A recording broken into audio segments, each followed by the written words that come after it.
and after I decided not to go down the hydrogen route of running the petrol generator on hydrogen. Number one is the fact that it uses an electronic ignition, which is mounted on the coil itself.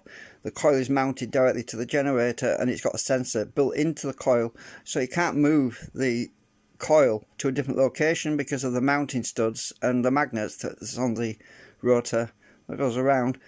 Well, that makes it very difficult to adjust the timing, because without physically moving the coil to a different location, and there's no mounting studs on it. And also there's the other issue, and that is the fact that, well, the generator is there as for emergency backup use only. And if I was to start messing about with hydrogen and that experimentation with it and trying to configure it and set it all up, that means running it. And obviously running it means noise, and I don't want to put my neighbours through possibly days or even weeks of experimentation and messing about with a petrol generator that would make a lot of noise. So there's the neighbourly problem. Obviously I also don't want to be running it outdoors, especially in this weather, making a noise to all the neighbours, experimenting with it and playing around with different configurations, and all of that would basically put my neighbours, well, it would cause a lot of friction there. So that's one of the main reasons I don't want to experiment. And obviously there are other dangers, because you're experimenting with something that's potentially explosive, obviously, but there are safe methods. Now, if I had a garage, I had a large garden, and then it's a different story. I mean, I would probably have the space and the safety aspects of it more. Well, I've only got my kitchen really, so yeah. And the other thing is, the generator is only there in case of an absolute emergency, when there's a power cut, and it's highly unlikely, as they say, that we would have a power cut, right?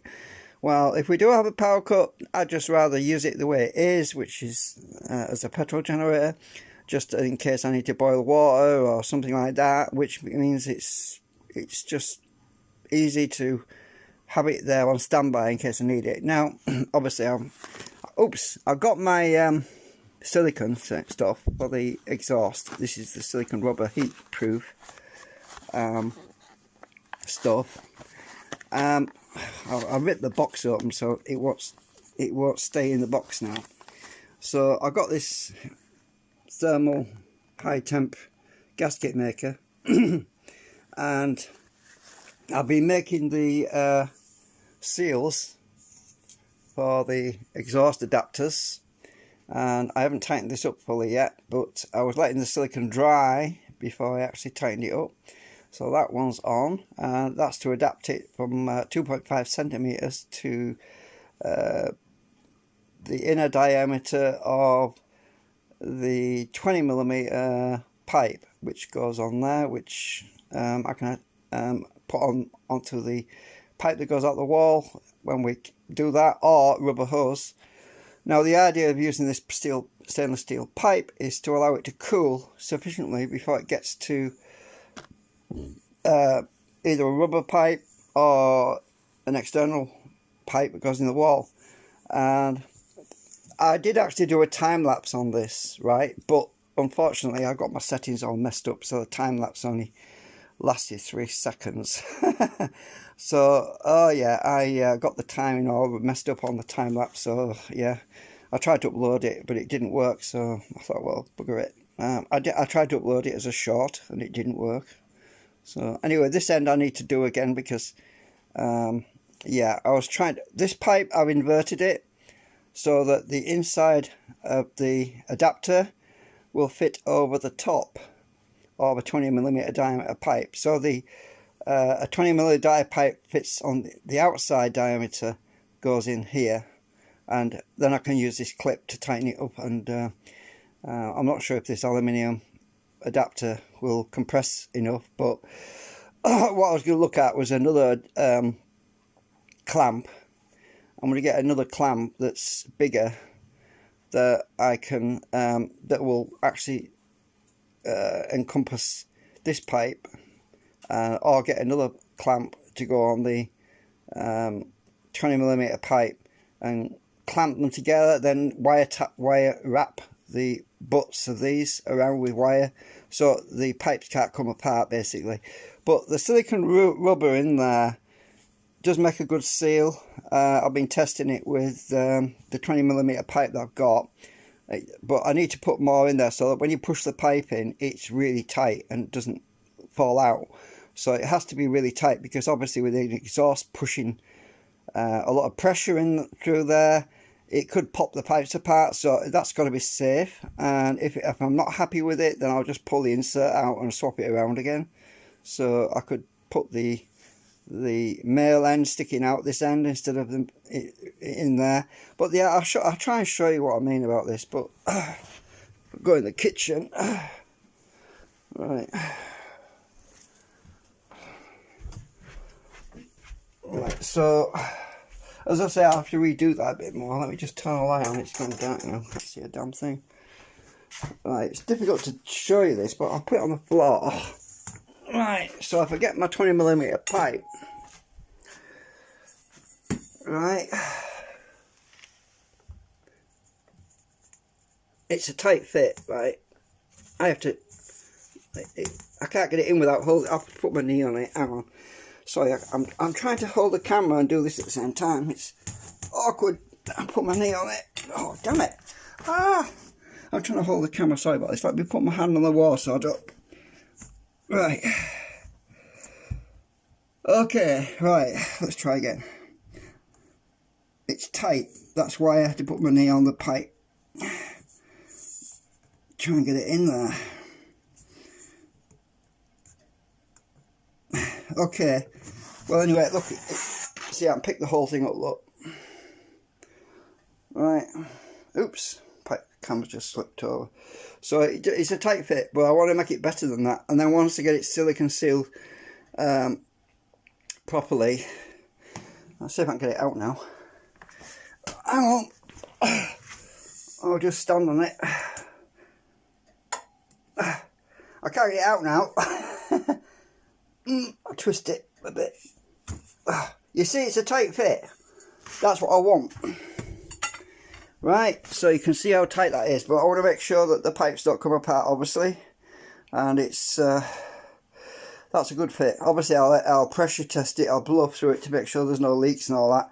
And obviously, I'm not going to run this thing until I have carbon monoxide detectors, and I've got to get some of them as well. So that's, hang on.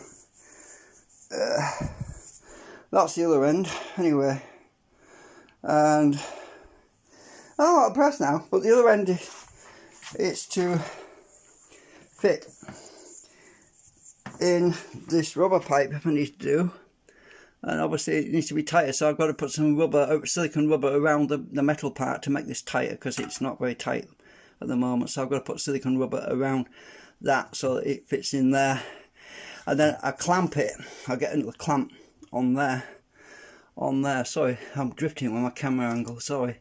So I've got to clamp that pipe onto there if I need to use the rubber pipe as a flexible piece of attachment to go through the wall if I need to do, or out the window. I don't know if my camera's upside down to you, I don't know, it looks alright to me. But so these are my replica adapters which they made. So the way I had these modelled up, I can't do this with one hand, was that this works in two ways. You've got the inside diameter on this end, which holds a 20mm pipe on the outside diameter, and this side goes on the inside diameter of a 20mm pipe, right? So if I show you that this is exactly the same size as the metal ones in there, right? So this, I'm trying to put this somewhere where it won't fall over. I'll rest it against my hammer. Right. So this is the same as the metal ones. It'll either fit inside, like that, or when you swap it around, it fits on the outside, and it's tight on the outside, look. So it fits on the outside of the pipe, or the inside. Right, so that's basically what I modelled up in SketchUp, and that's what they modelled me in engineering. So that's why this adapter can be swapped either way around to make it easy to clamp onto an exhaust extension. So I wanted to show you that so you would understand why the other one's the other way around.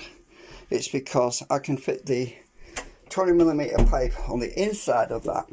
But to clamp it properly, it's probably best that this is going on the inside of the aluminium pipe, because the aluminium pipe is actually, I'm not talking about this that I made, these are adapters.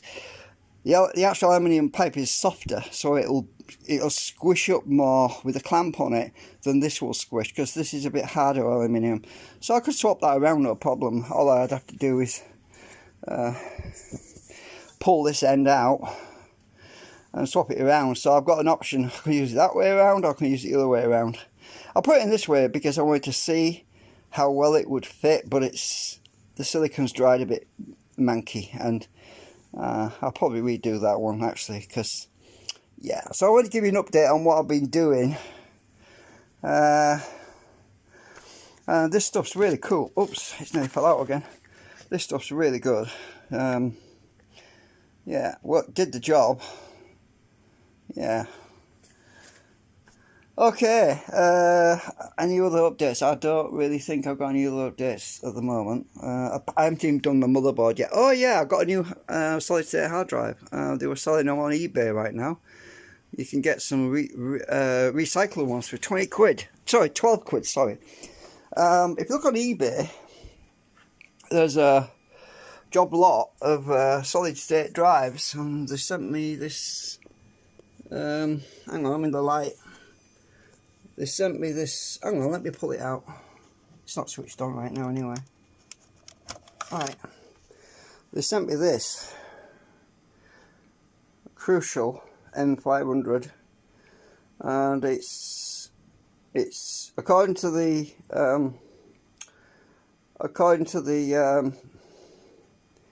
what do you call it, BIOS, my software anyway, it says it's 94% good, which means it's had some use, so it's not brand new, it's recycled. I've been checking it to make sure it's reliable and everything before, because I was thinking about using it in the backup computer, you see. That's another reason I haven't built the backup computer yet and put the motherboard in it yet, because I wanted to get a solid state drive for it, you see, and I'm thinking about using this for the operating system. So I want to scan this with antivirus software and everything else to make sure it's all in good nick. But it looks like fairly new. It's not. It doesn't look like it's. Looks like it's been using some kind of. I don't know. It's probably been using bulk computer systems as storage. I don't know, but you can't go wrong for 12 quid. I mean, it's recommended that you format them or something before you use them though, because yeah. Anyway, I'll just put it there for now because I can't put it in easy.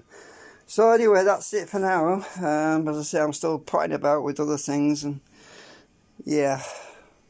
So, right. And I'm just waiting for a friend of mine to get in touch about sticking a pipe through the wall for the generator exhaust. But as I say, I've still got to get some carbon monoxide detectors, so can't use that thing indoors anyway without carbon monoxide detectors for safety. Right, bye for now.